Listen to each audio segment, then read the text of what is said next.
হযরত আব্দুল্লাহ ইবনে মুবারক রাহমাতুল্লাহ আলাইহি উনার জীবনী পড়তে পেলাম। আব্দুল্লাহ ইবনে মুবারক রাহমাতুল্লাহ আলাইহি একবার হজের জন্য বের হবেন। এটা ছিল ওনার নফল হজ। হজের জন্য সমস্ত টাকা পয়সাগুলো রেডি করে ফেলেছেন, খাবার কাপড় চোপড় সবকিছু রেডি করে ব্যাগ গুছিয়ে বাড়ি থেকে বের হবেন। এমন সময় দেখে ওনার 7 বছরের ছোট্ট কলিজার টুকরা সন্তান কান্না করতেছে। আব্দুল্লাহ ইবনে মুবারক রাহমাতুল্লাহ আলাইহি সন্তানের কান্না থামানোর জন্য চেষ্টা করলেন, কিন্তু সন্তান কান্না থামানোর চেষ্টা করেও ব্যর্থ হলেন, কান্না থামাতে পারলেন না। সন্তানকে জিজ্ঞাসা করলেন, বাবা কাঁদো কেন? সন্তান ডাক দিয়ে বলে, বাবা পাশের বাড়িতে গিয়েছিলাম, তারা গোশত রান্না করে খাইতেছে, আমি তাদের কাছে খাবার চাইলাম, দিল না। তারা বাড়ি থেকে গার ধাক্কা দিয়ে আমাকে বের করে দিয়েছে। এই লজ্জা অপমানে আমি কাঁদতেছি। আব্দুল্লাহ ইবনে মুবারক রাহমাতুল্লাহ আলাইহি এবার সন্তানের হাতটা ধরলেন, ওই বাড়ির গেটের সামনে দাঁড়িয়ে সালাম দিলেন, আসসালামু আলাইকুম ইয়া আহলাল বাইত। বাড়ির মালিক ঘর থেকে বের হয়ে গেট খুলে দেখে জামানার সবচাইতে বড় আলেম, জামানার মধ্যে সবচাইতে বড় পণ্ডিত ওই আব্দুল্লাহ ইবনে মুবারক তার গেটের সামনে দাঁড়িয়ে আছে। আল্লাহু আকবার বলেন। বাড়ির মালিক ডাক দিয়ে বললেন, ও আব্দুল্লাহ ইবনে মুবারক, কি ব্যাপার আপনি আমার গেটের সামনে দাঁড়িয়ে আছেন? দয়া করে আপনি আমার বাড়িতে প্রবেশ করুন। আব্দুল্লাহ ইবনে মুবারক রাহমাতুল্লাহ আলাইহি বলে, ভাই আমার আপনার বাড়িতে প্রবেশ আমি করব না, আমার সময় নাই, আমি হজে যাইতেছি। তাহলে কেন আপনি আমার বাড়ির সামনে আসলেন? আব্দুল্লাহ ইবনে মুবারক রাহমাতুল্লাহ আলাইহি বললেন, ভাই আজকে কি আপনার বাড়িতে গোশত রান্না হয়েছে? বললেন হ্যাঁ। আমার সন্তান কি আপনার বাড়িতে এসেছিল? বললেন হ্যাঁ। আমার সন্তান কি আপনার কাছে গোশত চেয়েছিল? বললেন হ্যাঁ।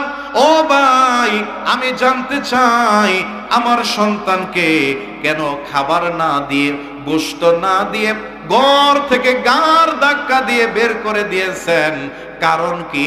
এই কারণ জানার জন্যই আমি আব্দুল্লাহ ইবনে মুবারক আপনার বাড়িতে এসেছি। বলেন আল্লাহু আকবার।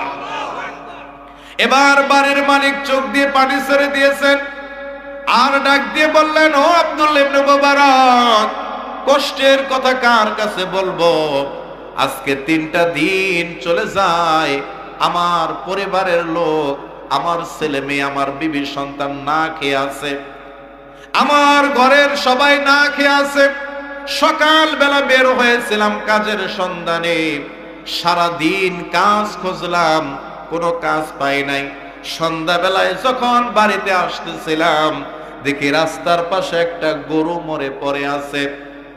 আমি ছুরি দিয়ে গরুর চামড়াটা সরাইয়া অল্প একটু গোশত নিয়ে এসে পরিবারের লোকদেরকে নিয়ে সিদ্ধ করে খাচ্ছিলাম। এমন সময় আপনার সন্তান আমার বাড়িতে আসে। ও আব্দুল্লাহ ইবনে মুবারক, আপনি তো ধনী মানুষ, আপনি তো মরা গরুর গোশত খান না, যাকাত খান না, সাদকা খান না। আপনার সন্তান তো ধনী মানুষ, আপনার সন্তান তো যাকাত খায় না, ফিতরা খায় না, আপনার গরু সন্তান কি মরা গরুর গোশত খাবে?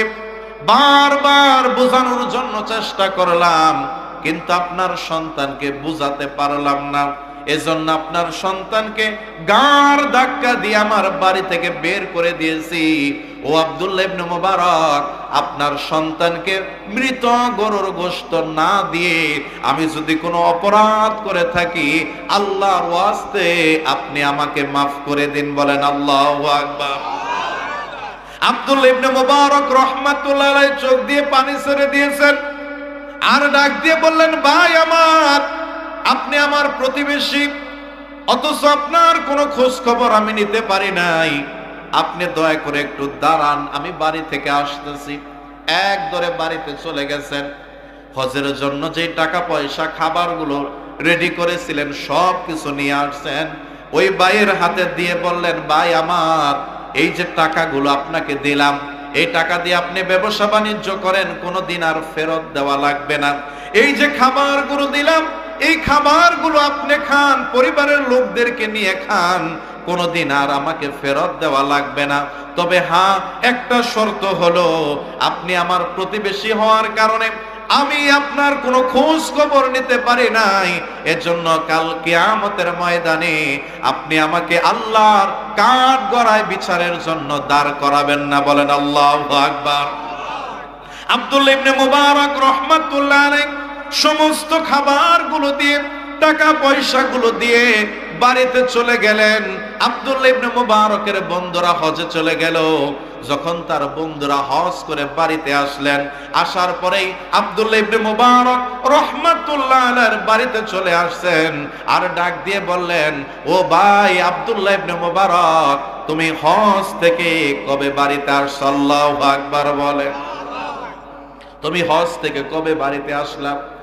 আব্দুল্লাহ ইবনে মুবারক রাহমাতুল্লাহ আলাইহি বললেন, ও ভাই আমার বন্ধুরা, এবছর আমি হজ করতে যাইতে পারি নাই, আমি হজে যাই নাই।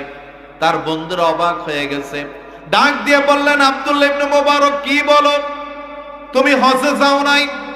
অথচ আল্লাহর কসম করে বলছি, আমরা যখন কাবা শরীফ জিয়ারত করেছি, আমরা দেখেছি তুমি আব্দুল্লাহ ইবনে মুবারক আমাদের আগে আগে জিয়ারত করতেছ। আল্লাহু আকবার বলেন।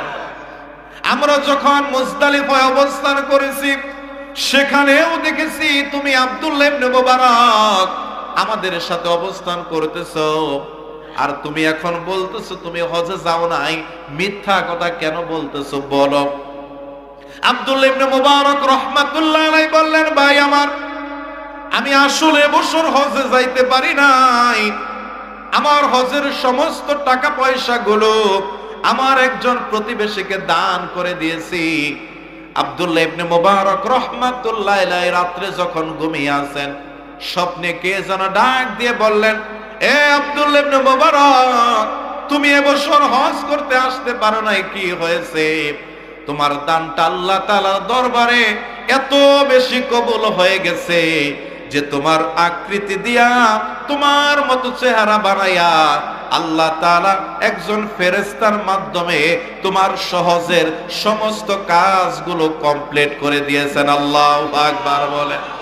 এ আব্দুল্লাহ ইবনে মুবারক, এখানেই শেষ নয়, শোনো, তোমার এই দানের উসিলা করে এই বছর যত লক্ষ লক্ষ হাজী সাহেব মিনা মুজদালিফায় আরাফার ময়দানে অবস্থান করেছে, আল্লাহ রাব্বুল আলামিন তোমার দানের উসিলা করে সমস্ত হাজীদের হজকে কবুল করে নিয়েছেন।